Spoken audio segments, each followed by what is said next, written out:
Merci, merci Saïd, merci Monsieur le Président.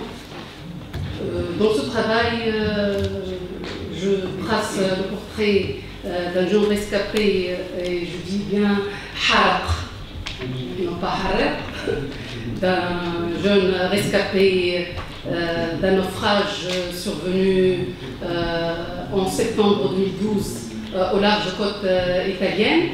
Ayman, qui a aujourd'hui 40 ans, vit avec des blessures qui marquent son corps et son esprit. Il a appuyé d'une façon tragique sa deuxième tentative clandestine au bord d'une embarcation inadaptée et pleine à craquer, où il a vu mourir noyé bon nombre de ses compagnons d'infortune et d'aventure. Il a dû se débattre pendant 14 heures contre les vagues et a servi d'aliment aux poissons. Alors, il a été enfin secouru par un bateau d'armée allemande qu'il a remis aux autorités italiennes. À mon sens, le portrait de Ayman remet en question les représentations dominantes sur les jeunes des quartiers populaires sans qualification scolaire. Ce portrait nous rappelle avec une insistance qu'au sein de cette catégorie, il existe une diversité de groupes, de statuts et de trajectoires qui s'inscrivent dans des dynamiques instables. La singularité de ce jeune s'observe aussi dans son rapport à la famille, notamment la figure du père, dans son rapport au quartier et son rapport à l'école, articulé à son rapport au travail, dans son rapport aux institutions, en particulier à la police. Ce portrait, où la singularité de ce jeune se voit aussi dans son rapport à l'État, parce qu'il n'incrimine ni État ni institution. Donc, Ayman est l'un de ces jeunes maintenu dans une sorte de jeunesse infinie, puisqu'il a du mal à grandir, il a du mal à se réaliser dans un monde incertain.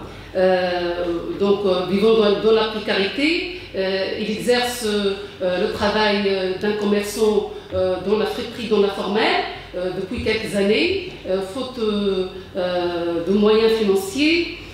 Son mariage civil signé en 2011 ne s'est soldé par la célébration des noces en septembre 2021. Alors, sur le plan méthodologique, les données recueillies sont collectées par le biais d'un entretien semi-directif. Quant à la prise du contact, ma démarche s'inscrit plutôt dans un mode indirect de prise de contact, c'est-à-dire que j'ai obtenu son consentement par des intermédiaires personnels, ce qui a facilité les chances de son acception. L'entretien se déroule dans la maison de l'interviewé et a été recueilli lors de 2 visites. La première a été effectuée le 11 octobre 2021 et a duré 2h30. Et la deuxième date du 18 octobre et a duré 1 heure. Donc, lors de la première visite et à première vue, Ayman me semblait à l'opposé de ce qu'exige la figure d'un aventurier de l'univers maritime. Dans son entourage, son prénom a cédé la place à un surnom, Rot. Rot, c'est une abréviation de Rottweiler, c'est une race de chiens allemande connue par sa force, sa souplesse et sa résistance. Donc, sans doute, c'est son physique robuste qui lui a valu ce surnom. Donc, son exagéré et son pousser les traits jusqu'à les caricatures extrêmes. Ayman est vraiment un gros, les épaules larges, de taille haute, les poitrines et ventre gras, on pourrait facilement déjà apercevoir un malaise physique causé par le surpoids. D'ailleurs, tout au long du récit, il n'arrête pas de relater les difficultés inhérentes à son surpoids et à décrire comment son corps pèse sur ses manières de faire au quotidien et sur les logiques qui l'animent. Donc Ayman est né en 1981 à Saint-Jacques. C'est un quartier qui côtoie la zone industrielle de Ben Arous, où son père travaillait comme ouvrier au sein de la pharmacie centrale. Il est l'aîné d'une fratrie se composant d'un frère et d'une sœur. Son frère vit aujourd'hui en Italie, il est épousé à une Italienne, et sa sœur elle est résidente à Dubaï. Donc très tôt, après un parcours qu'on peut décrire de chaotique, Ayman a décidé de quitter l'école parce qu'il n'en voyait pas l'utilité. Interrogé sur la réaction de ses parents, il a avoué qu'il n'était pas contre, puisqu'il savait qu'il apprenait moins bien que les autres et qu'il s'ennuyait en classe. Pour eux, il fallait travailler plutôt que de faire des bêtises. Donc, il considère désormais que c'est la rue qui lui a permis de faire l'apprentissage de l'autonomie, du sens de la responsabilité aussi, les règles de la vie sociale. Quant au sujet de son rapport au quartier et au groupe des pairs, il reconnaît qu'il n'est pas très actif dans les démarches pour nouer des amitiés et pour les conserver. Il était toujours convaincu que certains liens dans le quartier ne constitueraient qu'un terrain propice à des comportements déviants.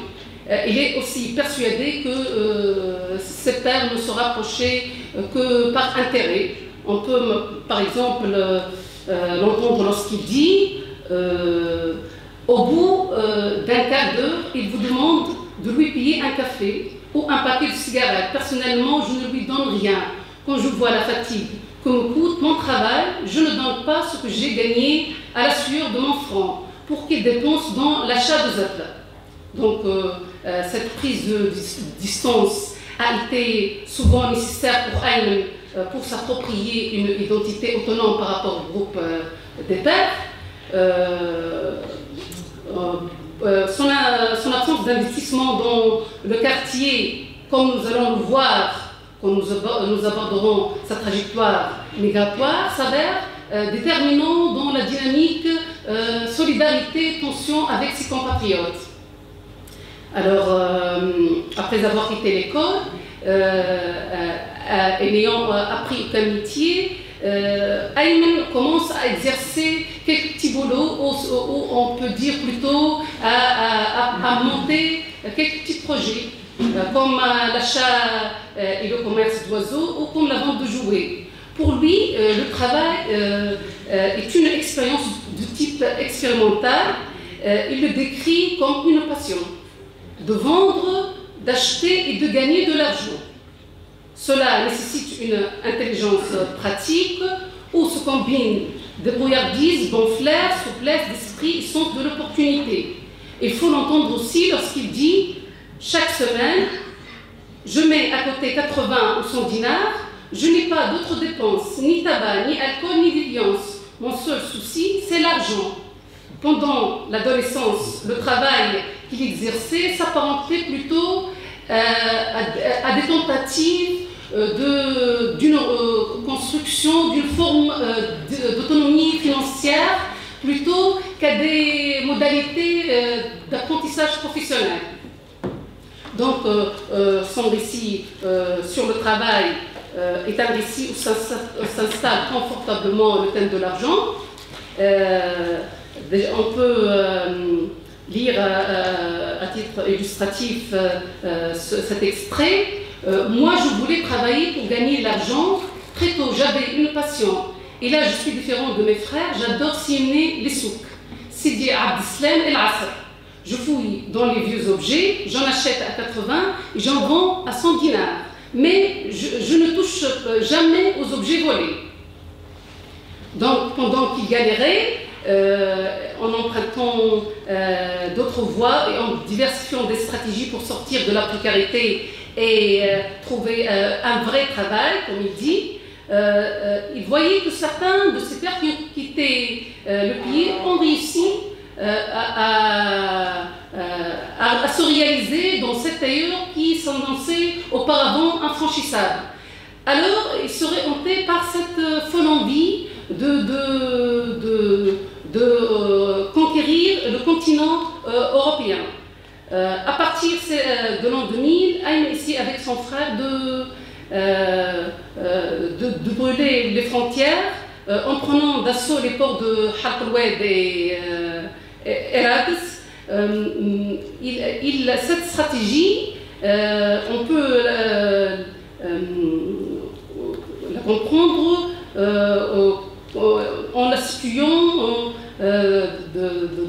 dans le thème des économies. Il n'avait pas d'économie pour le faire par les passeurs, alors il a essayé par les ports de la Goulette et Rads.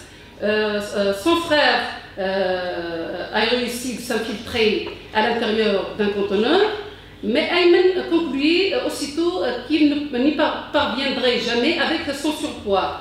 Alors, il a décidé de faire des économies pour retenter l'aventure de l'Italie. C'est en 2017 qu'il a essayé à partir de la Libye. Donc, il a payé une intermédiaire en Tunisie, d'abord, qu'il a envoyé à un harak en Libye, donc confronté à la violence des passeurs, témoin de l'acharnement des compagnons de route, prêts à toutes les folies pour atteindre leur but. Il a beaucoup souffert avant d'atteindre Lampedusa. Donc en Italie, l'accueil des premiers jours de son frère et de ses compatriotes s'effritait, laissant la place plutôt à des pratiques et des liens qui sont structurés autour de la transaction marchande. Il expérimentait désormais tour à tour la violence et la générosité de ses compatriotes. Boire et manger étaient ses soucis quotidiens et permanents et seraient devenus même des tortures sur lesquelles le récit s'attarde. Il avoue avec beaucoup d'amertume: la deuxième semaine, j'avais dans la bouche l'odeur fétide de la faim. Cependant, en côtoyant ses compatriotes les plus expérimentés, il a pu acquérir des compétences inhérentes à la mobilité. Et comme ça, par coïncidence, une rencontre lui a ouvert les portes du trafic du drogue. Alors, il dit: j'ai commencé à vendre et à acheter. Il fallait vivre, manger, m'habiller et envoyer 4 sous à la famille. Lorsqu'il raconte cette expérience du trafic, Ayman parle de l'argent qui permettait seulement de survivre, d'avoir une activité rémunérée. S'ajoute par ailleurs l'autonomie relative, le maintien du sens de l'honneur il gagne en rompant avec ses relations de dépendance avec ses compatriotes migrants. La logique de la reconnaissance est ici fondamentale, notamment lorsqu'il est question d'envoyer une part de cet argent à ses proches en Tunisie. Dans cette entreprise de repositionnement par rapport à soi, par rapport aux autres, par rapport à l'espace d'accueil et par rapport à l'espace d'origine, le développement d'une identité bricolée, voire contradictoire, est à l'œuvre. Le récit exposant ce moment biographique se constitue, se cristallise et s'argumente autour d'un nouvel ordre normatif et social, où la frontière de ce qui est illicite et ce qui est licite est un invariant. Elle est perméable entre l'espace d'origine et l'espace d'accueil. Il est frappant qu'Aïm ne s'attarde pas sur les étapes de cette métamorphose. D'un jeune homme qui gagnait sa vie à la sueur de son front à un des leurs qui marchant de la mort. Aïm raconte les événements constituant ce fragment de vie comme une intégration dans une réalité où il risquait de devenir un peu étranger à lui-même. Donc, quand il s'est aperçu que la police le soupçonnait, il a décidé de quitter l'Italie pour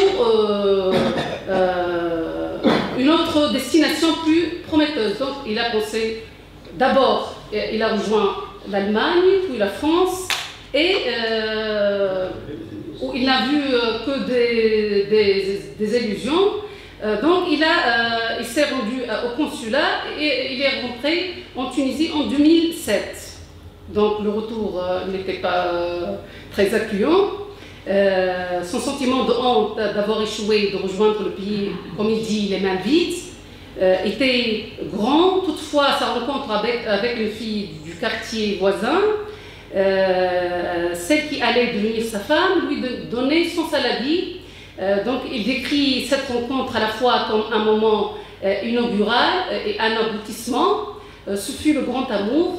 En ce moment biographique, le récit intime transmet une image qui correspond à l'idéal du couple indivisible, uni, qui tient à distance toute forme de calcul.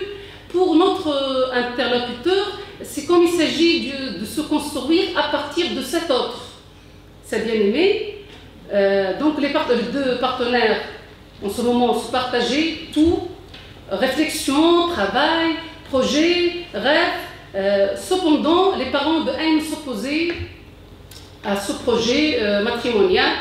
Cette attitude est à l'origine de plusieurs questions que se posaient ses proches et des doutes émis par les parents quant à la réputation de leur future belle-fille.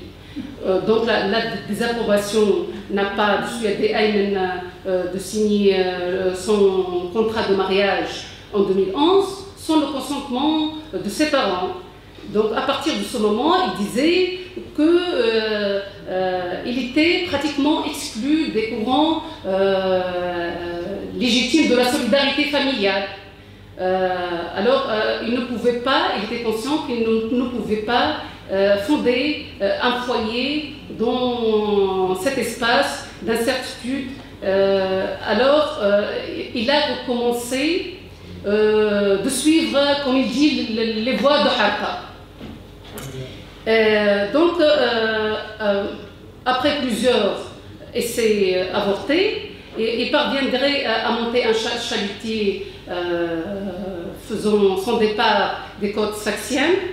Les infortunes aient commencé plus tôt qu'il croyait. C'est à peine sorti des eaux tunisiennes que l'embarcation avait quelques problèmes. Il décrit cet incident comme suite. Il dit qu'il y avait quelques problèmes. Le tuyau qui normalement devrait rejeter l'eau vers la mer, il a reflué vers l'intérieur. Des cris, des sanglots, des hurlements éclatés de toutes parts. Jamais un spectacle aussi affreux avait frappé sa vue. Dès le premier moment de la noyade, Aïm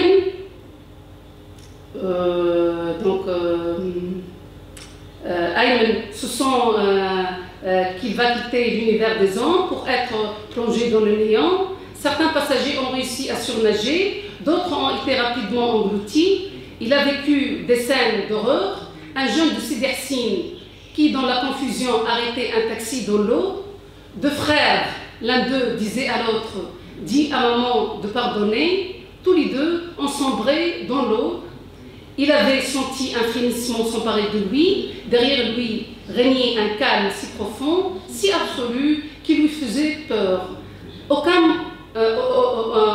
un certain moment, j'ai senti un corps qui me touchait sous l'eau au niveau du dos. Je croyais que c'était un gros poisson qui allait me dévorer. Il s'est avéré que c'était le cadavre d'un naufragé qui m'a heurté avant de sombrer. Je voyais les personnes qui se débrouillaient en nageant pour atteindre des rochers. Il fallait nager 9 heures.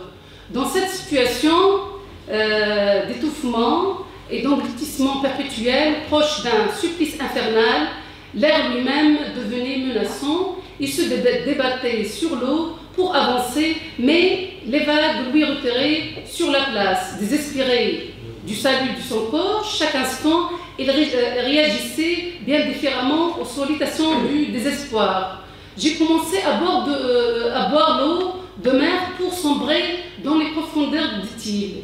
Il voulait se donner la mort en s'abandonnant au gré des flots. Chaque minute englouti, il croyait qu'il allait toucher le fond de la mer pour non plus revenir. Un jeune de Jbal l'Ahmer, dit-il, son frère le tenait par la main, mais soudain, il n'est plus là. Le plus jeune, qui a 20 ans, est mort. L'aîné, à 30 ans, s'est sauvé. Bref, j'ai vu 7 ou 8 personnes sombrer dans l'eau. Certains s'agitent, puis disparaissent, d'autres disparaissaient en un instant. Donc, la nuit tombée, il se doutait qu'il pourrait tenir jusqu'au jour. Ne trouvant plus la force de résister, il cherchait sommeil, mais à peine assoupi, le petit poisson venait mordiller ses pieds. Je les sentais. Plus tard, on voyait les os des pieds. Les poissons par milliers. Il y avait aussi le grand oiseau de mer qui cherchait à m'attaquer le crâne. C'est un grand oiseau. Je jetais de la main l'eau sur lui pour le chasser loin de moi. Je me croyais mort. J'ai prononcé la shahada. Je suis restée seule, la pluie tombait et la mer est devenue agitée. Au début, je n'avais pas peur. Par miracle, je sentais quelque chose me garder flottant à la surface de l'eau. Je pesais à l'époque 220 kg. Jusqu'à maintenant, j'en ai des cauchemars. Je buvais de l'eau pour sombrer, mais en vain, j'avais la bouche sèche.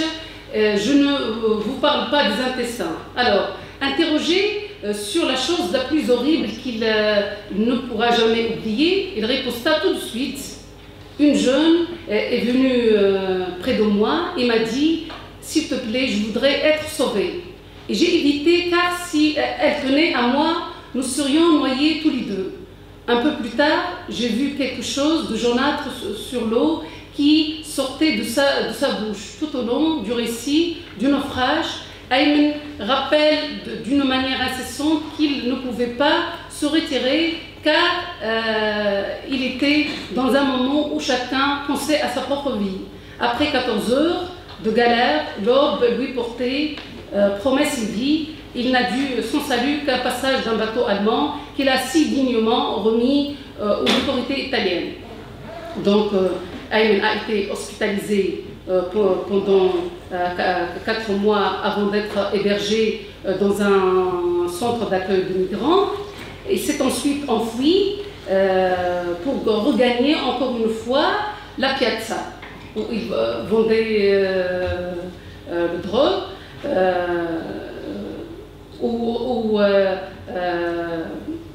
les rues sont bourrées de vie invisible, comme il décrivait, le lieu privilégié de la drogue et de la violence pour conquérir les mondes des dealers.